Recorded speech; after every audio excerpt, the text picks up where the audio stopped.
Student, स्वागत है आपका अपने चैनल कॉमर्स कुजी पर। और जो क्लास 11 का बिजनेस स्टडी का चैप्टर 4 चल रहा था, बिजनेस सर्विसेज, लास्ट वीडियो में हमने some important service provide by banks पढ़ लिया था। अगर आपको वहाँ पे डाउट हो तो डिस्क्रिप्शन में अब तक मैंने जितनी भी वीडियो बनाई है बिजनेस की, वो आपको प्लेलिस्ट के लिंक मिल जाएगा। डिस्क्रिप्शन में आपको मेरा व्हाट्सएप नंबर मिल जाएगा, जहाँ पे व्हाट्सएप करके आप हमारे डाउट्स ग्रुप में ज्वाइन हो सकते हैं। इंस्टाग्राम आईडी मिल जाएगी, वहाँ जाके फॉलो करके भगवान का आशीर्वाद ले सकते हैं। चलिए, digital payment electronic function of bank या e banking. Digital electronic payment is a system of making online payment without involving physical exchange of money. Digital या इलेक्ट्रॉनिक पेमेंट एक ऐसा सिस्टम है जहां पे आप ऑनलाइन पेमेंट कर सकते हो बिना किसी फिजिकल एक्सचेंज ऑफ मनी के, यानी कि आपको कहीं पर जाना नहीं है पैसे लेने, ना ही किसी को आना है। ये वो वाला फिजिकल है, वो वाला फिजिकल नहीं जो आप सोच रहे हैं। The money is transfer from account of payer to the account of receiver through internet. Internet के थ्रू जो इंसान पेमेंट करना चाहता है या जिस अकाउंट के में पैसे आएंगे वो ऑनलाइन ही चलता है। इसके बेनिफिट क्या है? Benefit of e banking to customer. Point number 1, digital payment and transparency. With e-banking, there is possibility of digital payment. It promote transparency in financial statement. आपकी नानी ने आपको सबके सामने दिखा के 10 का नोट दिया कि ये लो बेटा टॉफी खा लेना, सबने देखा, बेइज्जती हो गई। वही नानी ने पेटीएम में 10 रुपये कर दिया होता तो किसी को मालूम ही नहीं पड़ता। तो यानी कि यहाँ पे जो पेमेंट आता है वो ट्रांसपेरेंसी रहती है। 24/7 यानी कि 24 घंटे 7 दिन आप जब चाहो जितने बजे चाहो आप किसी को पेमेंट कर सकते हो या किसी से पेमेंट रिसीव कर सकते हो। Convenience, customer can make some of the permitted transaction from office और हाउस और while travelling through mobile phone. जो कस्टमर होता है वो कहीं से भी, चाहे वो ऑफिस में हो, चाहे वो घर पर हो, चाहे वो कहीं घूम रहा हो या कहीं पर समझ जाओ कहीं भी हो, वो जब चाहे पेमेंट रिसीव कर सकता है और जब चाहे पेमेंट कर सकता है। Financial discipline, e banking inculcates a sense of financial discipline by recording each and every transaction. जो हमारा गूगल पे या पेटीएम, यहाँ पर जितने भी आपने ट्रांजैक्शन पेड करे हैं या ट्रांजैक्शन रिसीव करे हैं, सबकी ऑटोमेटिकली वो रिकॉर्डिंग रखता है as a proof. Unlimited access, e banking leads to greater customer satisfaction by offering unlimited access to the bank, not limited by the wall of the branch. यानी कि कितने भी लोग चाहें एक साथ एक समय पर इकट्ठा पेमेंट कर सकते हैं या रिसीव कर सकते हैं। Less risk, there is greater security to the customer as they can avoid travelling with cash. भाई सिक्योरिटी रहती है, अगर मान लो आप खूब सारा पैसा लेके बैंक में जा रहे हो जमा करने और मान लीजिए रास्ते में किसी ने लूट लिया तो आपके तो एल लग जाएंगे। लेकिन ऑनलाइन चलता है तो इसमें थोड़ा आपका मामला सिक्योर रहता है। बैंक के लिए क्या बेनिफिट्स हैं? अगर बैंक ई बैंकिंग सिस्टम चला है तो उससे बैंक को क्या क्या फ़ायदे हुए हैं? Competitive advantage, e banking provides competitive advantage to the bank, यानी कि आप compete कर सकते हैं, जो आपके मार्केट में कॉम्पिटिटर हैं उन्हें compete कर सकते हैं। Unlimited network, e banking provides unlimited network to the bank and is not limited to the number of branches. Unlimited network यानी कि एक टाइम पर कितने भी कस्टमर इकट्ठा पैसा निकाल सकते हैं या पेमेंट रिसीव कर सकते हैं या किसी को पेमेंट कर सकते हैं। Any PC connected to a modem and a telephone can provide cash withdrawal need of the consumer। कोई भी ऑनलाइन पीसी हो या टेलीफोन हो, उससे आप पैसा विड्रॉ कर सकते हो या पेड कर सकते हो। अब ई बैंकिंग से जो ब्रांचेस हैं उन पर काफ़ी ज़्यादा जो लोड है वो कम हुआ है। The load on branches can be reduce by establishing centralised database and by taking over some of the accounting function. अब कैसे? जैसे डेबिट कार्ड है, क्रेडिट कार्ड है, नेफ्ट है, आरटीजीएस है, एटीएम है, ई कैश या डिजिटल कैश है। तो ये डिफरेंट मेथड है डिजिटल बैंकिंग के या ई बैंकिंग सर्विसेज के।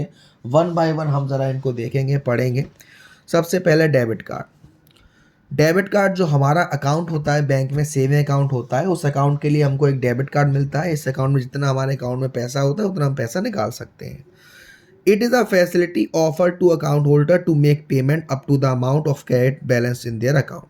ये एक फैसिलिटी होती है कि इनको एक, जिसमें आपने देखा होगा एटीएम से पैसा निकालते हैं, वो डेबिट कार्ड होता है जिसमें आपके अकाउंट में जितना पैसा है उतना आप निकाल सकते हो। Generally the point of sale terminal are located which are electronically tied to the bank computer. When the customer present the debit card, the point of sale terminal automatically transfer money from the customer bank account. एक cell terminal लगा होता है, locate होता है, जैसे ही जो customer होता है वो डेबिट कार्ड को प्रेजेंट करता है ट्रांसफ़र पैसे निकालने के लिए, तो वहीं कस्टमर के बैंक अकाउंट में ऑटोमेटिकली पैसा निकल जाता है. The account holder can pay their bills by attaching their personal computer. भाई वो आप अपने एटीएम से अपने ऑनलाइन बिल पे कर सकते हो, शॉपिंग कर सकते हो, किसी भी चीज़ को खरीद सकते हो. Credit card. अब क्रेडिट कार्ड क्या होता है, कभी कभी बैंक आपको एक क्रेडिट कार्ड अलाउड करती है जिसमें आप एक लिमिट तक पैसा निकाल सकते हो या शॉपिंग कर सकते हो या पेड कर सकते हो, और फिर एक लिमिट के बाद आपको विद इंटरेस्ट वो पैसा देना पड़ता है. Credit card is like a bank account without having balance in it. एक ऐसा बैंक अकाउंट जिसमें आपका बैलेंस नहीं है, फिर भी उस कार्ड में आप पैसे इस्तेमाल कर सकते हैं.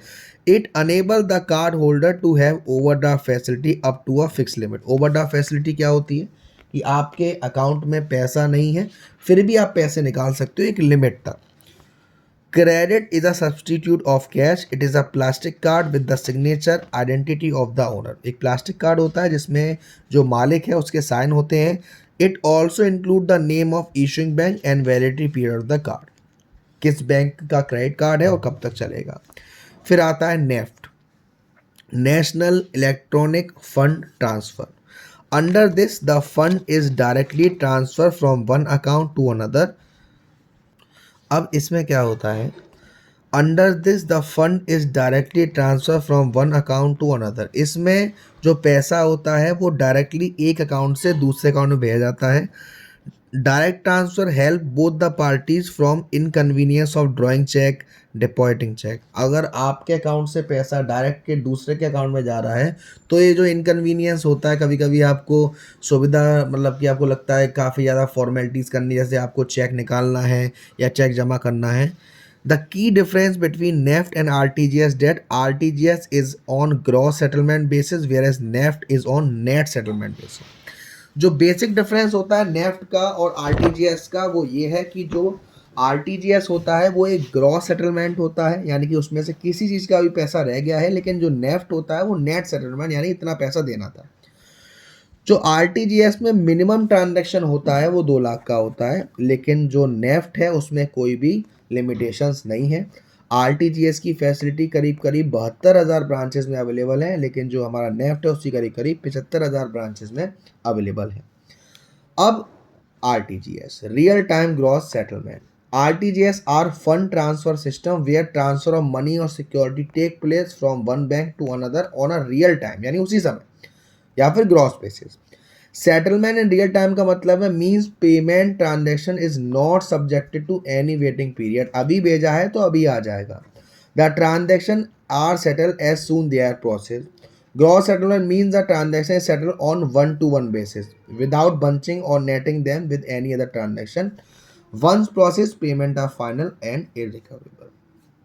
अब इसके फीचर क्या है. This electronic system is controlled by RBI. ये जो फंक्शन है वो कौन कंट्रोल करता है, आरबीआई करती है. There is no physical exchange of money. यहाँ पे आप किसी को जाकर पैसे देते नहीं है ना लेते हैं.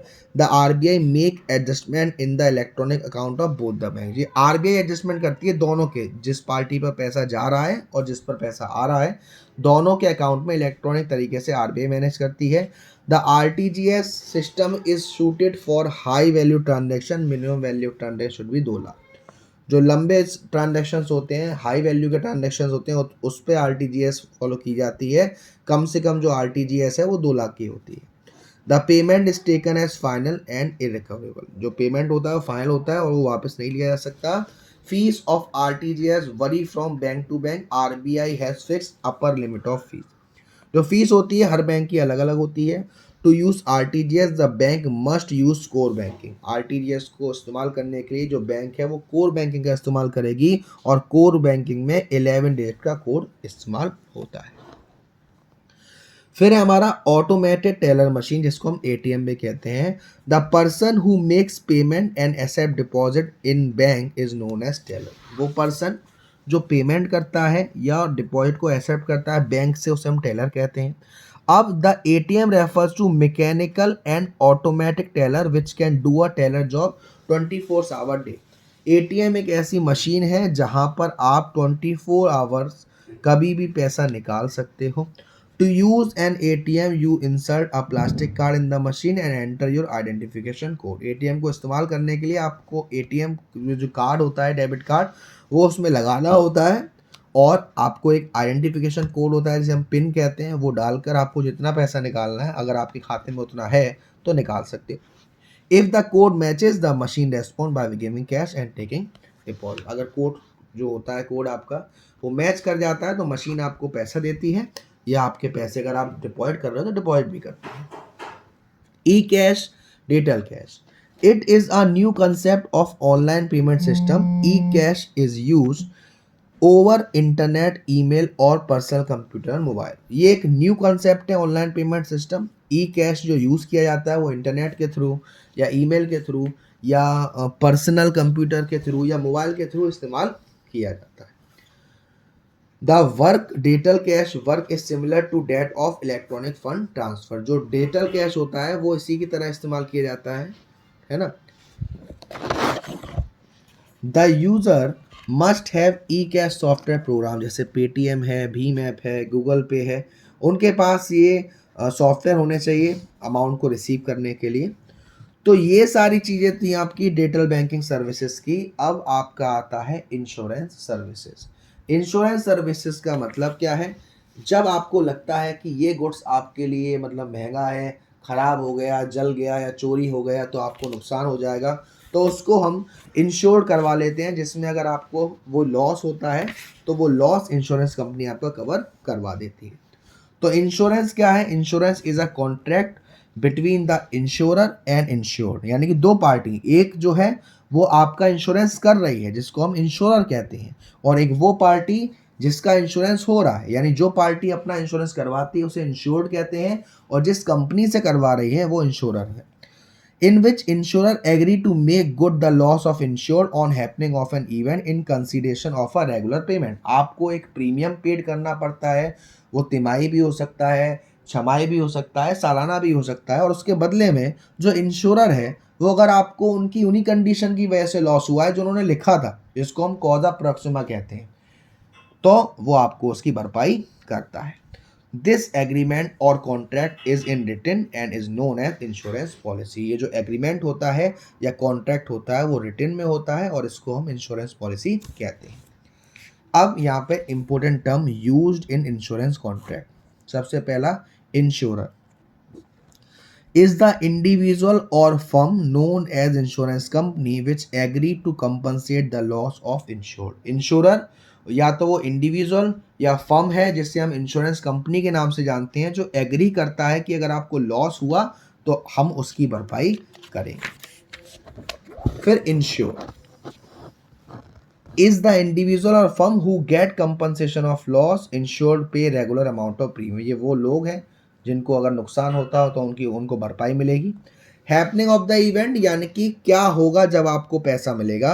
It refers to the subject matter of policy और the kind of loss cover, यानी कि किस किस तरीके के लॉस आपको मिलेंगे। अगर आपके संग ऐसे घटना हो गई तब आपको पैसा मिलेगा, माल चोरी होगा किस तरीके से चोरी होगा, किस तरीके जल गया, वो सारी चीज़ में लिखी होती है। फोर्थ है आपका premium. It refers to an amount paid quarterly. ये मतलब कि किस्त होती है आपकी, कि आपको क्वार्टरली देना है या हाफ ईयरली देना है, 6 महीने बाद देना है या साल में एक बार देना है, वो आपके ऊपर है। तो इंश्योरेंस से कुछ प्रिंसिपल्स होते हैं जो लागू होते हैं। अगर आप इन प्रिंसिपल्स के ध्यान में रखते हुए करते हैं तो आपका जो इंश्योरेंस का पेमेंट है वो मिल भी जाएगा। सबसे पहला है principle of utmost good faith. According to this principle, insurance is a contract based on faith. The insured and insurer must disclose all the material facts to each other, and both the party should not hide any fact related to insurance policy from each other। इस principal के अनुसार जो हमारा insurance होता है वो एक जो कॉन्ट्रैक्ट है वो भरोसे पर बना हुआ है। तो जो इंश्योरर को इन्फॉर्मेशन चाहिए इंश्योर्ड से, और इंश्योर्ड को जो इन्फॉर्मेशन चाहिए इंश्योरर से, दोनों को वो सारी चीज़ सच सच एक दूसरे को बता देनी चाहिए। If the insured hide any material fact from the insurance company and later on the insurance comes to know about it, then he can refuse to pay compensation. अगर इंश्योरेंस कंपनी को कुछ ऐसी बात मालूम पड़ती है बाद में जो उसका जानना ज़रूरी था, तो बाद में अगर उसको वो बात मालूम पड़ती है कि आपने उससे छुपाया था, तो वो आपको पैसा नहीं देगी। Failure to make disclosure of metal fact by the insurer make the contract of insurance voidable at the discrimination of the insurer. अब यहाँ पे वॉइडेबल क्या होता है? वॉइडेबल का मतलब है जहाँ पे आपके साथ एक धोखाधड़ी सी करी गई है। For example, if person has taken a life policy bye hiding the fact that he is a heart patient. अगर किसी पर्सन ने लाइफ इंश्योरेंस पॉलिसी ली है और उससे पूछा गया कि हाँ भाई आपको बवासीर, अरे सॉरी बवासीर मत करवाइए बच्चों को, हार्ट अटैक है, आप एक हार्ट के पेशेंट हैं, और आपसे पूछा गया कि क्या आप हार्ट के पेशेंट हैं? उन्होंने कहा नहीं, और लेटर में जो उसकी डेथ है वो हार्ट अटैक से हो गई। इस केस में इंश्योरेंस कंपनी पेमेंट नहीं देगी, क्योंकि यहाँ पर जो मैटेरियल फैक्ट है वो छुपा लिया गया था। Similarly, if a factory owner take a fire insurance policy hiding the fact that the electricity board has issued him a statutory warning letter to get his factory wiring changed, and later on if the factory catches fire due to short circuit of wiring, then the insurance company can refuse to pay the compensation because insured has hidden the fact of statutory warning। अगर किसी factory के मालिक ने fire insurance लिया है और वहाँ पे जो इलेक्ट्रिसिटी बोर्ड है वहाँ पे कहा गया है कि भाई आप इस इलेक्ट्रिसिटी बोर्ड को चेंज करवा लो, आग लग सकती है, और ये बात उस पर्सन ने इंश्योरेंस कंपनी को नहीं बताई और फैक्ट्री में आग लग गई, तो आग लग गई तो आग लग गया तो कंपनी आपको पेमेंट नहीं करेगी, क्योंकि आपने मेटेरियल फैक्ट छुपाया है। सेकेंड है principle of insurable interest. According to this principle the insured must have an insurable interest in the subject matter of insurance policy. Without interest taken an insurance policy is a gamble and fraudulent activity and law does not permit it। अगर आप कोई insurance लेते हो तो आपका उसके subject matter में भी इंटरेस्ट होना चाहिए। बिना सब्जेक्ट मैटर के इंटरेस्ट के ये एक जुआ है, एक फ्रॉडुलेंट एक्टिविटी, और लॉ इसकी अनुमति नहीं देता। In case of life insurance, the insurable interest come with the relation of insured with the person taking insurance policy। For example, a person can take insurance policy for his spouse or for his her children, but she cannot take insurance policy for a stranger। एक person life insurance करवा सकता है अपनी बीवी का, अपने बच्चों का, लेकिन किसी ऐसे पर्सन का थोड़ी ना करवाएगा जो उसके लिए अजनबी है। In case of fire the insurer must suffer a financial loss if the subject matter is damaged to prove the interest, or he must be the owner of the subject matter। अगर factory में आग लग गई और सामान वो जला है जिसके आप मालिक हो, तभी आपको पैसा मिलेगा, यानी कि भाई उस चीज से आपका इंटरेस्ट होना चाहिए। For example, if a person has taken loan against the security of a factory premises, then the lender can take fire insurance policy of that factory without being the owner of that factory because he has financial interest in the factory premises। अगर एक person ने loan लिया है और उस loan के लिए उसने उस फैक्ट्री को गिरवी रखा गया है, तो इस फैक्ट्री के लिए वो पर्सन जिसने उसको लोन दिया है वो भी फायर इंश्योरेंस पॉलिसी करवा सकता है। क्यों? क्योंकि अगर उसकी फैक्ट्री जल गई और ये पैसा लेके भाग गया तो जिसने पैसा दिया है उसका क्या होगा? In the case of life insurance policy the interest must be present at the time of taking the policy. Life insurance policy वाले केस में जब आप लाइफ इंश्योरेंस करवा रहे हो उस समय इंटरेस्ट का प्रेजेंट होना काफी जरूरी है। In case of fire insurance the insurable interest must be present at the time of, मतलब कि जब भी आप पॉलिसी ले रहे हो इंटरेस्ट आपकी उसमें प्रेजेंट होनी चाहिए। Principle of indemnity.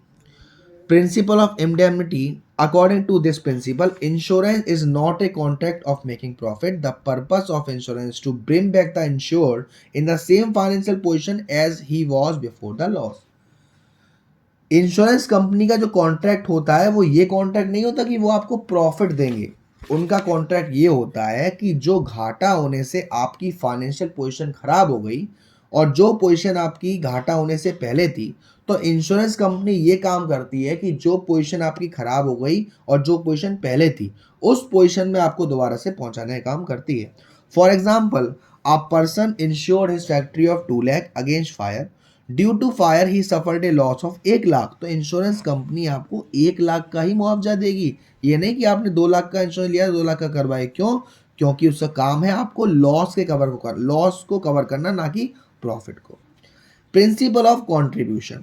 अब इसमें क्या होता है, The principle of contribution is corollary of the principle of indemnity. According to this principle, if a person has taken more than one insurance policy for the same subject matter, then all the insurer will contribute the amount of loss and compensate him for the actual amount of loss.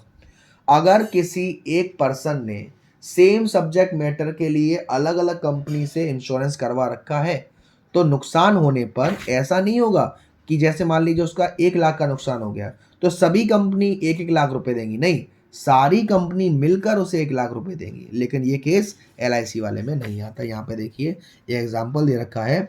For example, a person get his house insured for fire 1 lakh, 1 lakh का ए से, 50,000 का B से।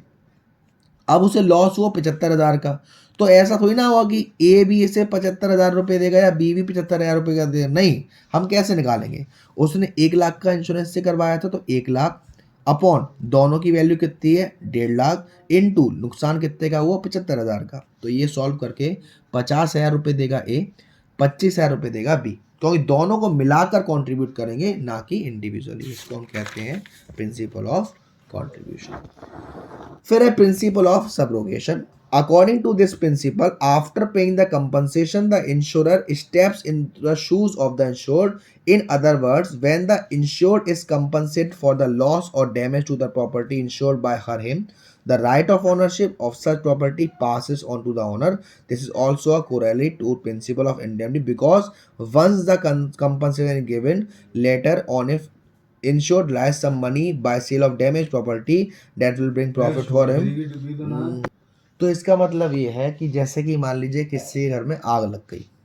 अब आग लगने के बाद उसमें जो नुकसान हुआ वो इंश्योरेंस कंपनी ने दे दिया।